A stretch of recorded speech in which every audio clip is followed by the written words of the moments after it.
whoa.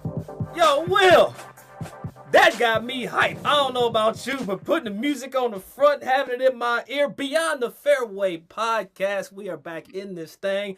Will, I'm almost embarrassed to say this, but I miss you, my guy. Like, what's good, man? It's so good to see you in a pink pullover hat. What's good, man? What the hell?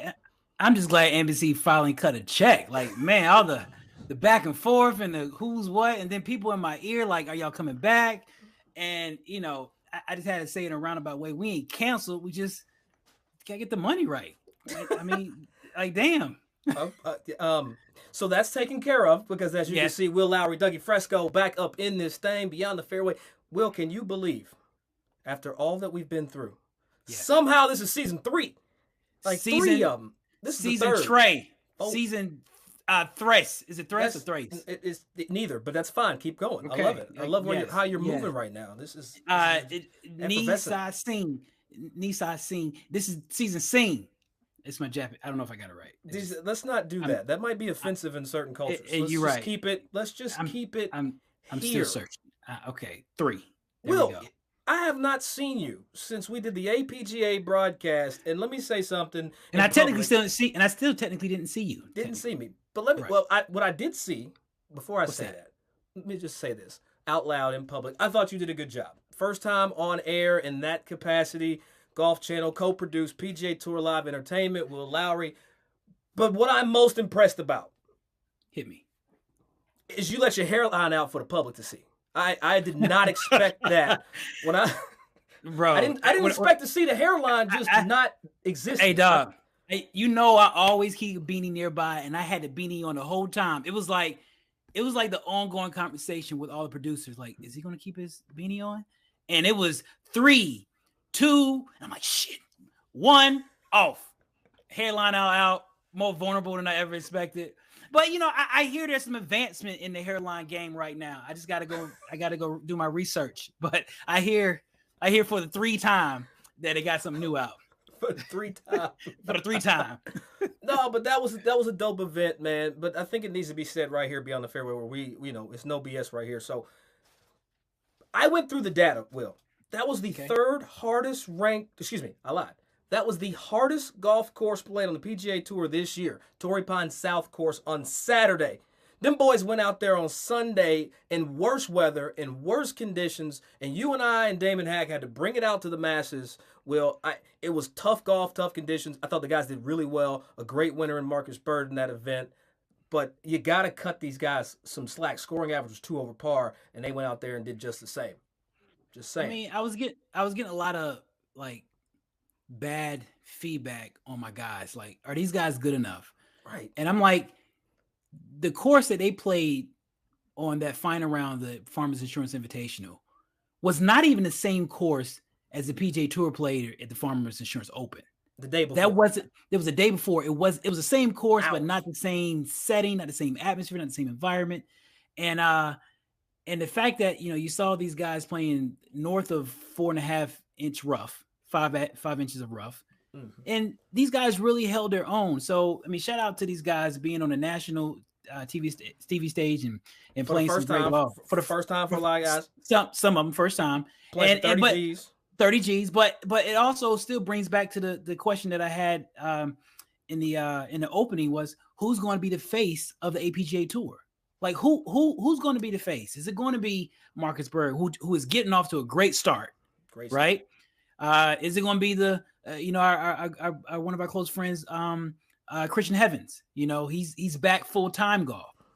So whoever is going to be, the path started right there to APGA, and right now Marcus is on the front. So, and as a matter of fact, got to give him a good shout out to Marcus Bird for playing the Genesis Invitational. That's Sorry, right. I'm still rusty. Memorial exemption winner. Yeah, and there's going to be some rust today, Will, but it's okay. Yeah. So Marcus played this last week, you know, and now he's going to play the Honda next week. So it's going to be an interesting time. But look, Will, we got a new season. We got a lot of new surprises and a lot of new things, and I don't know what I'm looking forward to the most, but I tell you something that's really high on my list. Go ahead and drop that theme music, please. So, without further ado, please welcome the third member of the Beyond the Fairway team, our co-homie from across the pond, the international woman of mystery. Oh, snap! Henni Koyack is in the building. She is here to stay with us here on NBC. She getting all the money. She getting all the money, Will. Like, she taking money from over here. She getting money from over there. Now, cut the music, man. We got to get her in here, man. That's it. That's how you feel, Henni. Yo, let me say something. I'm going to say this. Okay, welcome. Sorry, I'm too excited. Welcome in. Thank you. Welcome in here. This is a monumental day. Thank you. All right. I had to end it with like some money spraying because I started it with jazz hands, which is very on brand for me. I'm like the uncoolest cool person there is out there. That's fair. I'll give you that. You are a very cool, uncool person, but you know. I see. When you say the jazz hands, I thought you were telling me that you're out of food. Like no more. I don't want no more. We all know that having young kids, that it's the all done. Yeah, all done. Yeah, I didn't know. I didn't know. That's like the baby sign language. Some kids will be confused. They don't know what this means. So apparently this is jazz hands now a day. Henni, what's up, dog? Like what's good? How do you feel right now? What's your mind like? You in here? You're beyond the fairway. We're coming back NBC. Will's got more to say. Look how excited Will is. This is why I love. I do. I just Henni. Yes. Which Henni are we going to get? I mean, you got it's three of us. Henni, I know you, but on camera I don't know Henni. I just know you as very straight line, stay in between the lines, straight in between the rails. What Henni are we going to get? Because I'm hoping I get a little bit of Ian Poulter-ish. Makes it a little I mean, because Ian's pretty candid, right? He doesn't really hold back. Yeah, that's fair. Okay, so a fair point. I think to this point, let me put it this way. If you knew me more just from what you see on the broadcast, then I don't feel like I'm doing my job right, because my job is to get the personality from the players out to the viewers, right? Mm-hmm. If it's more about me, if it's too much about me, then I think that's me inserting myself too much. So it's kind of been on purpose. But I'm feeling really excited to just let loose. You're going to get 100% pure, unfiltered Henni. You're going to really get to know me. So we're getting Henni. Are we getting Henni on the rocks? Is that what you're saying? Like don't be fooled by the rocks that I got. I'm still Henni from the block. Okay. Hey, you know what? There's also white Henni out there too that is very valuable outside of the U.S. Well, you will hear that all the time in my accent. There is no doubting, as I sit here in my English countryside cottage, that there is white Henni and there is black Henni, and they both collide equally. That's where I'm like coming out with the jazz hands and then throwing paper. Well, speaking of Henni and whiteness, I need anybody who's flying back in the States to pick me up a bottle of white Hennessy just whenever you get a chance. But so Henni, let me ask you a question. Why, granted, we're happy that you're here, but why the hell do you want to mess with us? Like, you have the chance to go anywhere, any podcast, because you are loved by everybody and anybody in golf. Why would you want to mess with, the lighter brother and the darker brother? Well, I think first of all, you guys are family. When I moved to the US 4 years ago, I moved to Jacksonville first. My husband Ben, he was playing for the Jaguars, and then when he finished with that, we were like, where in America do we want to live? Literally, it was like finger on a map. Where do we want to go? We went to Scottsdale, and that's when we met Doug, and Doug became family. Life-changing. And then through Doug, obviously met you, Will, and I knew the first time that I met you and saw that silky smooth little smile that we just connected. So I feel like for me, the whole purpose of doing a podcast is to be able to express myself. At this point in my career, is to express myself fully and just to be me, and most importantly, just to have fun. And I felt like with you guys, from what you've done in the first couple seasons, and obviously knowing you, that this was going to be a really fun platform to be able to do that, but also most important, I think, to me, above and beyond any of that, is that this is about community. And that is, for me, that's life. Like, community is what brings everything together. If I'm outside of community, or if I'm too cut off from things, whether that's golf community, family community, local community, I don't feel good. So that, for me, is the most powerful thing. It's like me when I'm not playing golf. I feel like I need a fix. I'm like Tyrone Biggums. Like, I'm like you're cut off. Can I get some golf? Can I just play a video game or something? Let me scratch this itch. And hit it. But you transitioned. You threw everybody in America to deuces. Like, what's hold on before you start, Doug. Henny, I'm so glad you're with us, because when I don't know what the hell Doug is talking about, I just ride with it. Like, you smile and nod. Yeah. Hater. I get my fake laughing on. Yeah. Hey, Will does the rich white guy laugh. That's a good one. That's a good one there. That's an Uncle Phil laugh. That's a Fresh Prince of Bel-Air Uncle Phil laugh. That qualifies as a rich white. That's called a code switch laugh. But yeah. So to answer Doug's question after the scratching his underarms, what was the question, Doug? I don't know, Will. You were saying that when I left America. Yeah, when you left America, you threw all of us to deuces. How are you in your country cottage, damn whatever you in right now? Because I like the progression here. I'm enjoying this. I'm so happy. I imagine, if you will, like a farmyard pig that's been taken out of the farmyard and it's been put in a tropical jungle, and it's like, this is cool. It's warm here. Tropical jungles are fun. There's lots of nice animals around here. But I just want to go back to my farmyard and just roll in my mud. And the reason I've used that analogy is because there's a saying, happy as a pig in slop. Yeah. Right? Yeah. So now I am happy as a pig in slop. Shit. Right. Slop. Yeah. I'm from Kentucky. Yeah. We say slop where I'm from. You know what I'm saying? Look, in this year, Will, I'm already like seeing this cultural clash between you and the style that you kind of possess, and then Henny here with all of her worldliness. I might learn something finally dealing with you, Will. Finally. So my day-to-day now is there's some woodlands at the back of my house. I got 2 dogs. I wake up, have a little coffee, take my dogs out for a run in my English welly boots. Welly boots are like the, what do you call them? I was about to ask, Henny, because you call them rubber boots. Rain boots. Like the rain boots, that's what you call them. We call them welly boots because they're Wellington boots. Duck boots. That's what the digs on there, Will. Like with the spread.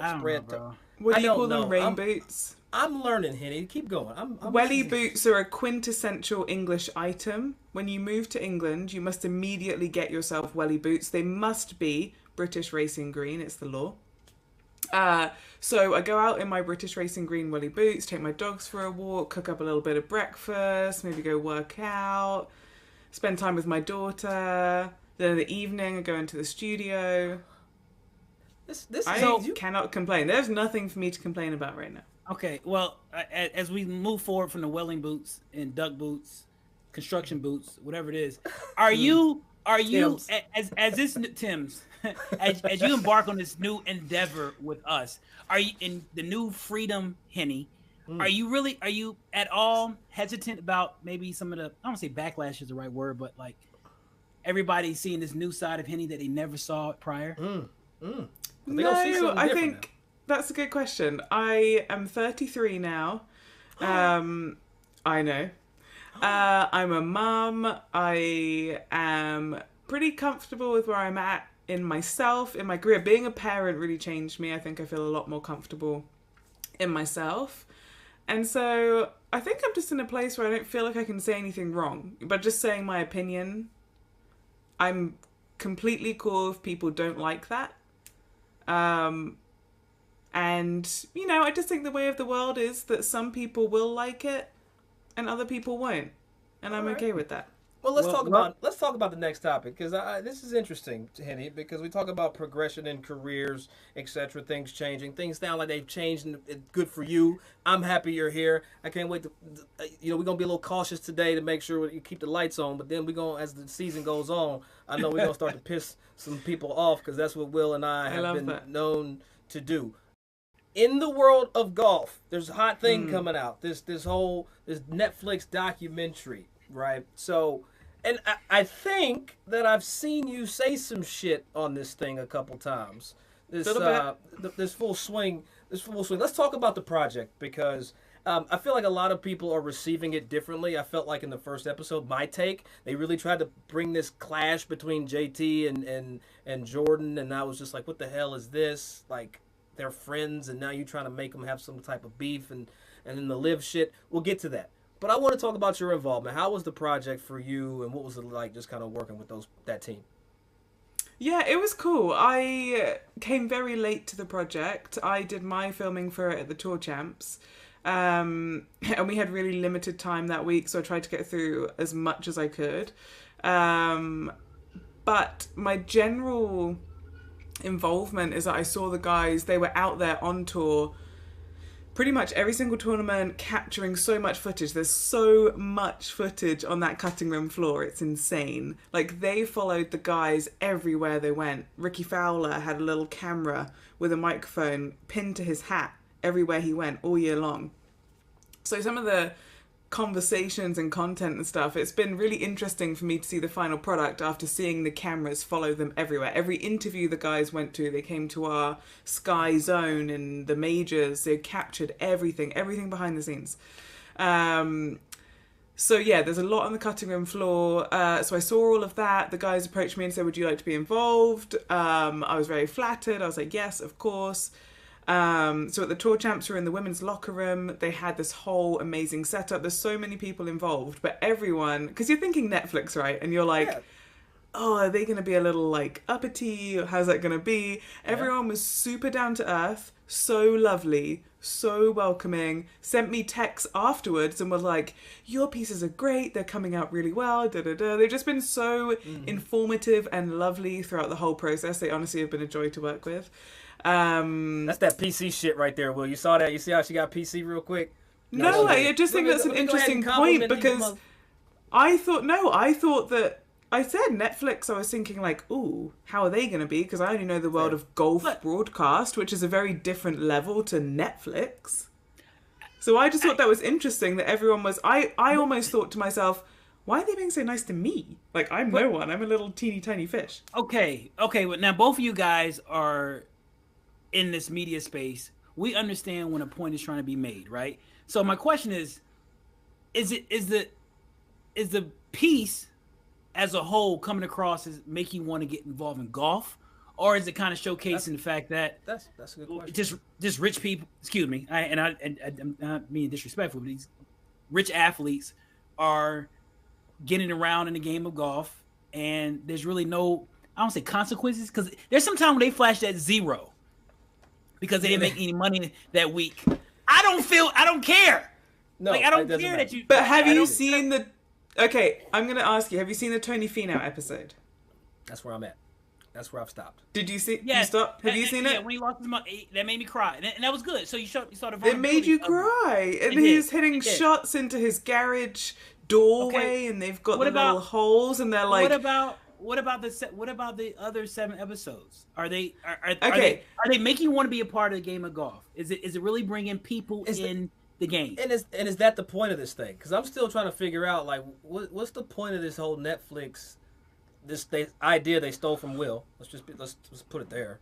This is literally so it's the same guys that did Drive to Survive, right? So Drive to Survive was the Formula One show that Netflix did as a behind the scenes following the drivers. And what that did for the sport, especially within the US, for example, where it's not that big a sport, it had a ton of fans and a ton of followers, and people who had never exposed to the sport before were like, wow, this is really high pressure, this is super cool, this is really intense.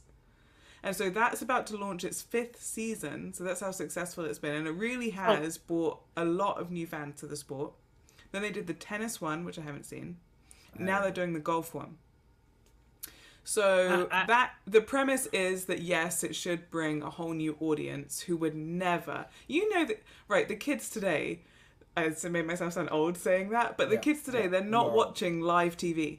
They are not tuning in. No. They watch YouTube and they watch Netflix at a push, and sometimes on Netflix they're playing games there. So I think it's just getting, there's a golf series here. Like maybe that's cool. Well, I mean, just as my production eye, I think they could attack it a little better to where they can bring more people into the game and establish a heartstring with some of these players. So I think the angle in which they can present it could be a little bit can be better. But I'm not disagreeing. The whole thing is cool, but I just don't know, is it supposed to just be cool, or am I supposed to really establish a heartstring with this whole piece so I can That's how I feel about it, Will. It's like what am I supposed to, I also think too, like as being a golfer, a real one, not like a fake. We're probably too close, Doug. We're probably too close to it too. That's what I'm saying. I feel like we might not see what the entertainment value is because we're so close to it. But Henni, you said something. Let's touch here because I like this topic, and I don't think a lot of people are covering it. And look, we're here on NBC Golf Channel talking about live TV, and Henni, like you said, live TV is starting to dwindle. So what does that mean, though? And I'm just putting this out to the group. What does that mean for the future of live sporting events? Or is it just going to be a clickbaity, recap of events we're going to see in the future? Like, I don't know. Like, what's it going to look like? Live sport, in my opinion, almost gets a pass, right? Because you can't watch it on replay. You know the result. You could Google it. So you can only watch it live once. That's what we say at Sky, and I believe that to be true. That's not just me like taking that. I just think that's a cool slogan because it actually is very accurate, and I think that's where we need compelling storylines within golf. There's certain tournaments that they're never going to really have a big draw. There's other tournaments like at the weekend when Tiger's playing and John Rahm's in there and Max Homa in there, and you're kind of going, all right, I might not tune in on Thursday, but Sunday, I want to know what's going on. Hey, everyone's talking about this Tiger nearly had an albatross. Like, what? I want to see what's going on. So it might not be people watching for the whole 4 hours on a Thursday. That's, I think, always going to be reserved for the hardcore golf fan. Unless it's like Masters or the Open. See, and I'm with you. I kind of disagree with that. Because I really think you can get I think you can get the non-hardcore golfer to tune in more hours in the weekday. And I think it was evident how Doug and I, when we did the APGA, when you have entertaining broadcasters, I think that kind of call me entertaining. No, you call us I didn't call you entertaining. I did not say that. But what I'm saying is, I call me entertaining. Me and Damon were entertaining, and you helped with the entertainment. Okay, yes. Fine. I'll take that. Okay. So, but I think if we could, like, from the broadcast standpoint, have a podcast while watching golf. Like, if we have that great exchange back and forth, I really think that's a valuable point or a key point into growing that viewership, even amongst non-golfers. If they can feel they can get educated with the back and forth, the banter, as well as watching golf at the same time simultaneously. So see, I agree with you, Will. I just don't think you want to do that shit with Henni with you. Nah, she ain't why? No, because Henni's mean. Like, let's get out. And, like, we've codenamed Henni the Velvet Hammer. Y'all gotta understand something. Let me get this story out. So as I'm preparing to go into this newfound land, and Henni, thank you for the introduction to PJ Tour and ESPN Plus. Thank you. Probably owe you some money, like my agent. So Henni introduces me, and she's like, you know what, Doug? We're gonna go and we're gonna practice. I'm gonna practice with you, Will. She brings me to the crib. We watch golf live on mute. And she's the host and I'm the analyst. I've never been more frustrated at a situation in my damn life. Look, I'd make a call. Tiger Woods here, the 14th hole. This is a shot, Will. You got to bend a little right to left. And he's got some wind off the right. And who cares, Doug? Nobody cares. And I'm like, no, I said I can see that. Damn. I can see that. You're telling me stuff I can see. Tell me something like, I can't see. Will, you know how like when white ladies get offended, how they grab a purse that they don't have? That's how I felt. I understood that moment. I understood this motion. It's like, why are you grabbing your collar, lady? I'm here at Starbucks to buy coffee. It's like she's like, I felt so He violated genuinely by Henni. got So pissed off. Yeah, That's how he was doing a good job. I mean, I believe it because that's the Okay, way he. But it's funny the format in which you kind of scolded him. He did the same to me, but Yeah, it went in person. I just hung up on his ass. I was like, man, I'm not dealing with this abuse. He don't care about me. no, but you do make a good point, Will, and I'm being funny, but you do make a good point. Like, you look at the Mannings and what they've been able to do, and Yes. they got their own. I don't know how they got the rights to it. Let me rephrase it. I do know how they got the rights to it. Yeah, true. But they have their own kind of stream during live events. It's like, if you don't want to watch this over here, you come over here and do this. So Yeah, we don't. maybe that's the new direction. Maybe that's where we're heading. Yeah, it'd be I tough for watch us. a Beyond the Fairway alternate black button stream. Yeah, cause it'll be tough. It'll be tough for us to get rights.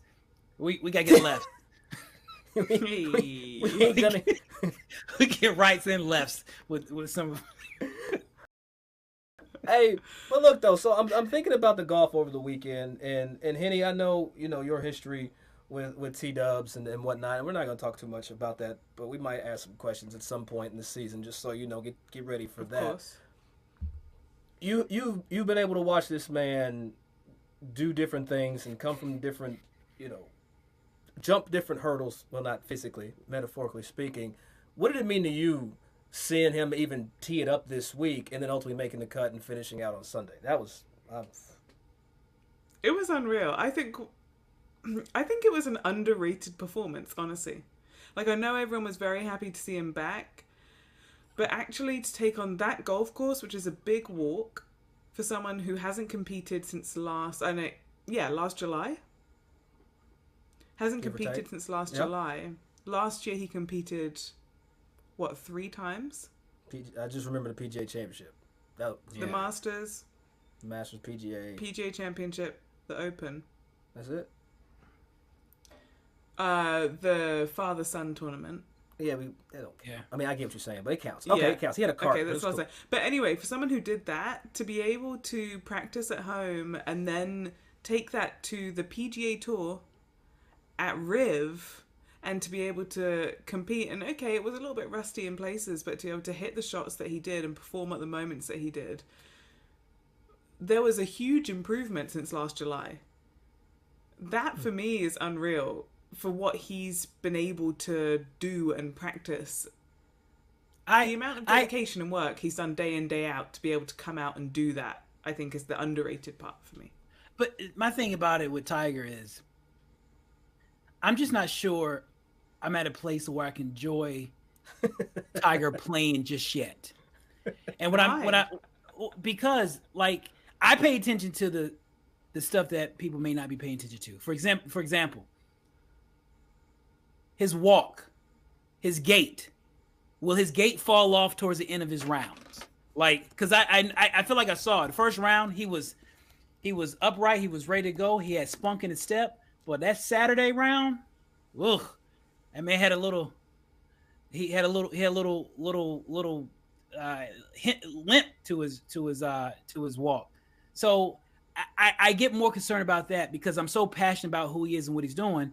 I want to make sure that, hey, he's not over swinging, because I get so disappointed when he is in the field and you can literally see it. Like, something happens, he tweaks something, and he's like, oh, it don't feel good. And now he has everybody who cares about his well-being, care about his golf game, like, shoot, here we go. We got to go through it again. So every time he limps, I get scared a little bit. I think it's always going to be the way. I just think we have to look at him competing in like a different context. Okay. Like, we just got to go, how good is it that he's out there?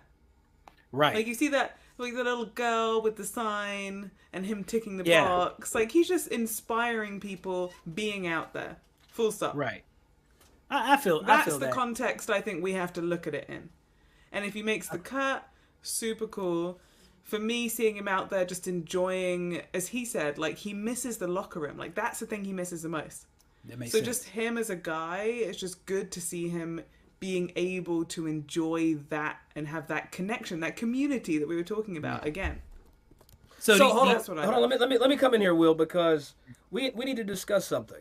Because you talk about him missing the locker room, being the guy. Well, Tiger also got in a little bit of trouble trying to be the guy that he hasn't been in quite some time. And, we've all seen it by now. This Tampax gate, Tiger slipping JT the package underneath. That shit look like a drug deal. That shit like a drug deal though. It does look like a drug deal with dudes in collared shirts, don't it? And JT's like excited about it. Oh, like this is 8 ball. Let me get this. No, JT.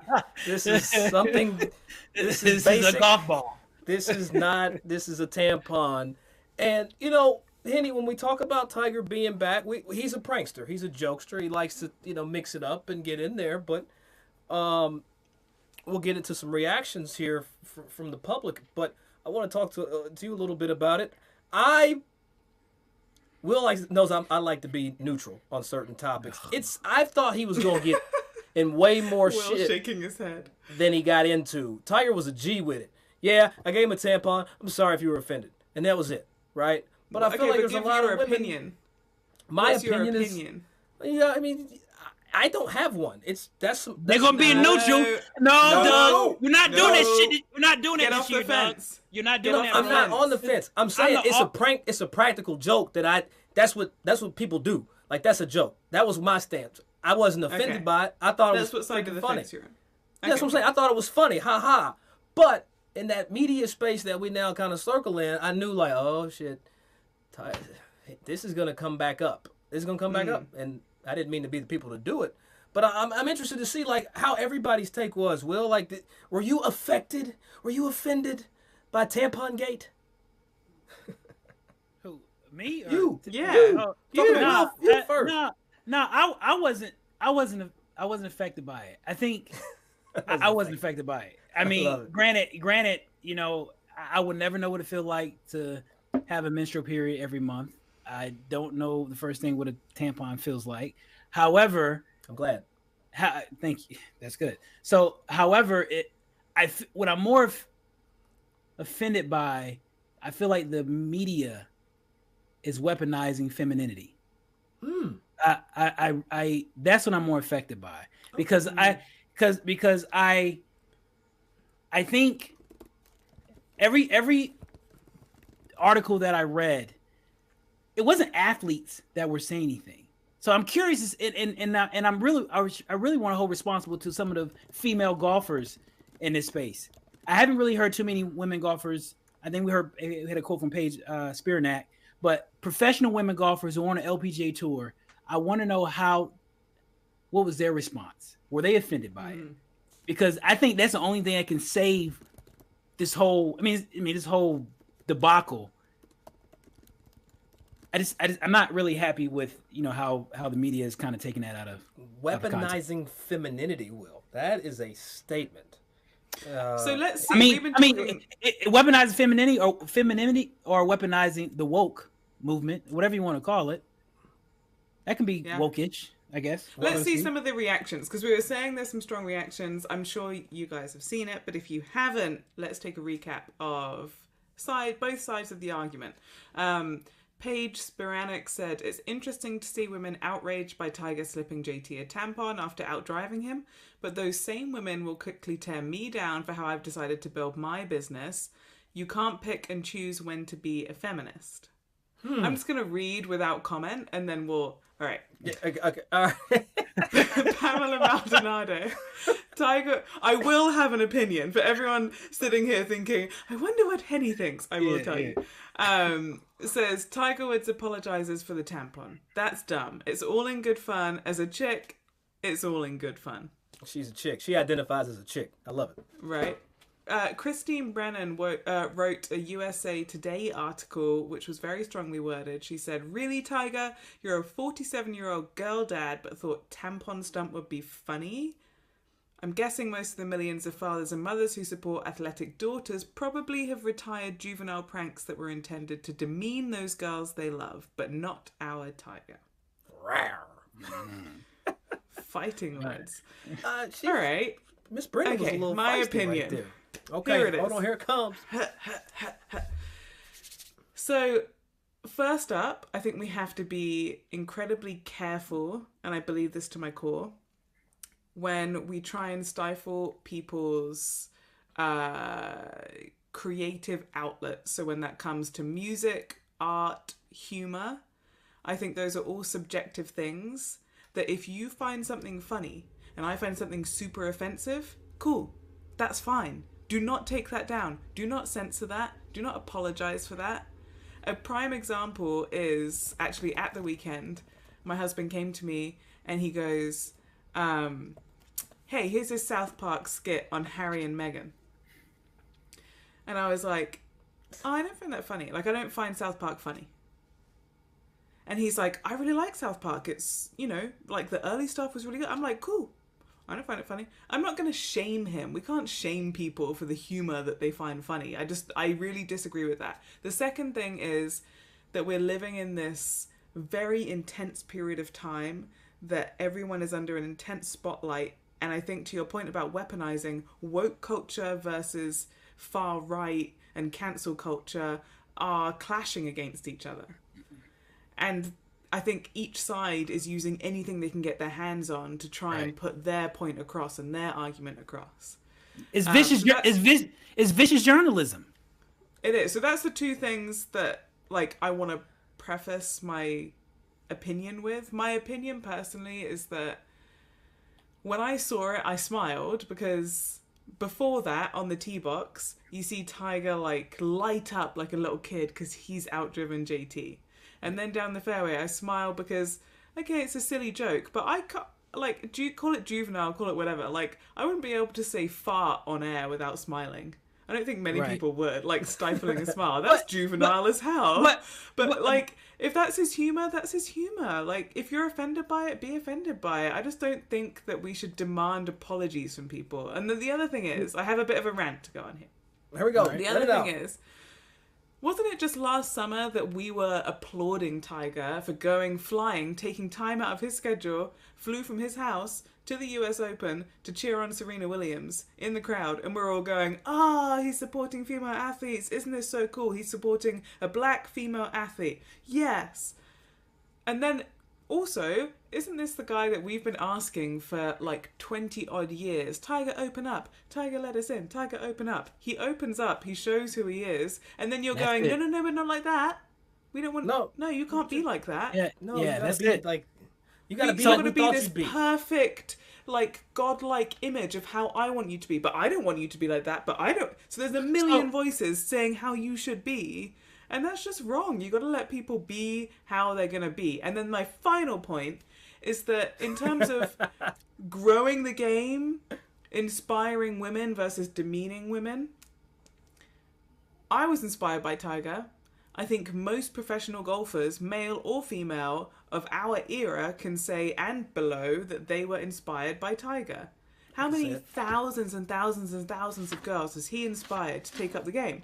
And then everyone had the cheek to post that picture the next day that he ticked the box of the little girl saying with her, she had a sign out that like said her cancer. Bucket list and have a heart transplant, I think, and then meet Tiger and play Augusta, and he ticked that box and she was made up. And I'm like, no, hang on, I thought he hated women yesterday, but now today this is the best news ever. So I personally, like, I wasn't offended by it. I was really surprised by everybody's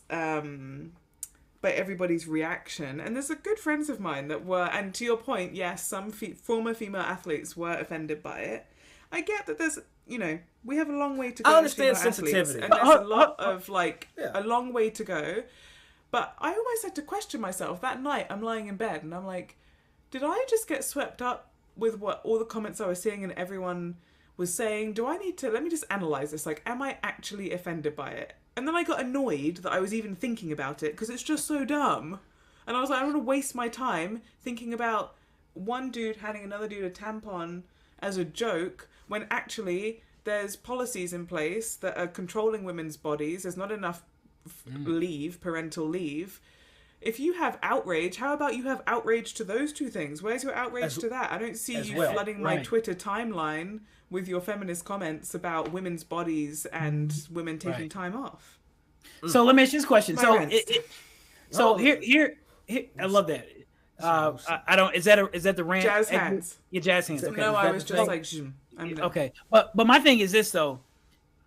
Now, here's the question: I don't know if there's a way you can do it, but should golf media do a better job in shielding Tiger or protecting Tiger because, like Henni just said, because when Tiger goes into that shell and don't come out again, not we as media, the media gets upset. We don't get anything out of Tiger. Tiger hasn't said much. Because these last couple of years of Tiger, we have thoroughly enjoyed. He's smiling more. But because we burn him like this, I mean, this is this equivalent to the old GQ magazine situation where he told a joke and, the author of the magazine, I took it out of context. Was it Arthur or the editor of the magazine? I don't know. That sounds more like it, but I'm not sure, Will. I'm not up to that Tiger beat like you are. Okay, all right. But all I'm saying is I know we don't want him going in the shell, and we hate that. But have there ever not been – okay, let me speak to you. I don't know if you ever got outdriven by a woman before, but I have ample amount of times. And when I play golf, the girls always, joust me with a joke. Like – you're driving it like a girl. Joust guys, or if I got offended at every joke like that, I would literally have no male sporting friends. What's the lipstick joke? What's the lipstick one? Because I always get what's the one with lipstick? If someone leaves their putt short, you always say, "Oh, you dropped your lipstick." I've said that. Oh joke. Yeah, exactly. Yeah. And by the way, I identify as a feminist. I do believe. I think things aren't black and white. There's always an and. There's very important conversations to be had about women's sports and women's golf and the way that we have to go and women in general in our society. And I'm not offended by that joke. No, Henni. I don't equate the two together. We had this quote up a minute ago. Right. It felt like you didn't get to say all that you wanted to about Paige's comments. It's You're staring right now. You're staring. He's being dirty, dog. Go ahead. Because I'm trying to understand, and this is one of the best parts about having Henni as the third homie, is like we're going to get takes that we might miss or not completely wholeheartedly understand that need to be explained via this platform. Right. So, okay. Two things here about this quote for me. You can't pick and choose when to be a feminist. I don't think that's accurate, but you can pick and choose how you are a feminist. Throughout history, women have gone about, and not just women, I take that back. Throughout history, people have gone about making change in very different ways. I'm going to go right in with the big guns. Martin Luther King, Malcolm X. Two very, very different ways of going about things. That was a huge issue, obviously, that needed to be changed. And people really disagreed at the time with the way that Malcolm X did things. It was very aggressive. The Pankhurst sisters back in the day in England, when we were fighting for rights for women to vote, they had a very aggressive stance. Even now with climate change, you see people destroying paintings. It's an aggressive way to get things done. And I think throughout history, people disagree with how to be a feminist, with how to make change on big scales. So I don't think you can pigeonhole people and say, like, this is how to be a feminist. You're not allowed to be a feminist in that way. And that just circles right back to my original point, is you can't tell people how to go about doing things, whether that's making change, unless you're, like, mortally injuring someone or, like, being a really awful, horrific person. But when it's something that's subjective like this, I just don't think you can go around telling people how to be. So, for example, I identify as a feminist. I do not like how Paige has built her brand. And I found the joke funny. Maybe I didn't find it funny. Like, I didn't laugh out loud funny. I take that back. I didn't laugh out loud like, ha ha ha ha. Oh my God, I'm like rolling on the floor laughing. It was just like a little like, ha, okay. But it didn't offend me. Hold on. Hold on. Hold on.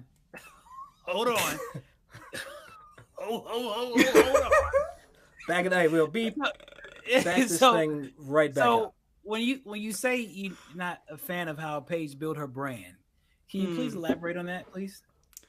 Or maybe just maybe not stop. Will, come on. Okay, stop. I know. We don't need Henni to say how Paige built her brand. Paige knows how Paige built her brand to the point that Paige is playing into it. Like, I almost applaud her now for just saying the hell with it and just leaning into her perceived brand.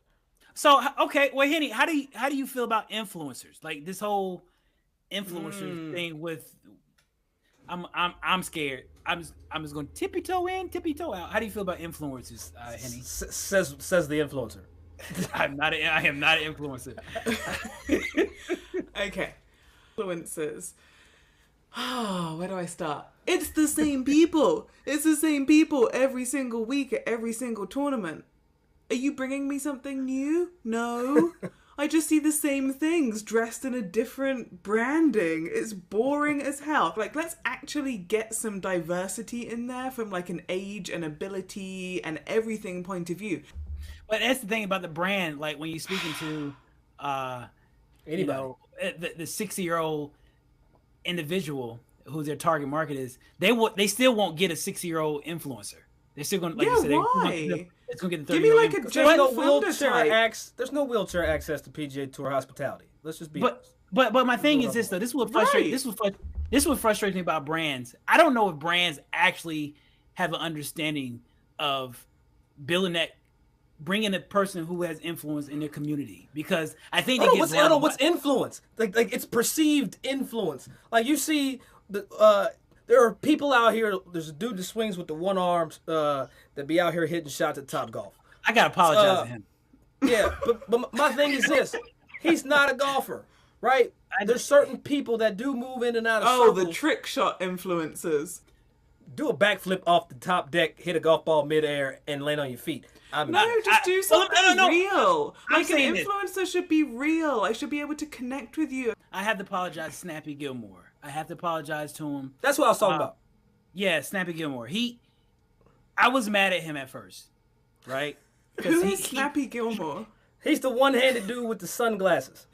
Oh, that be ski mask. It's this ski sunglasses. He's like the Zorro of trick shots.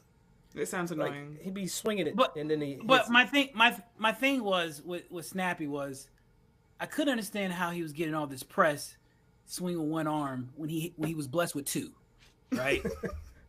says the cross-handed golfer. Okay. I didn't know how to hold it, but I figured out how to do it, right?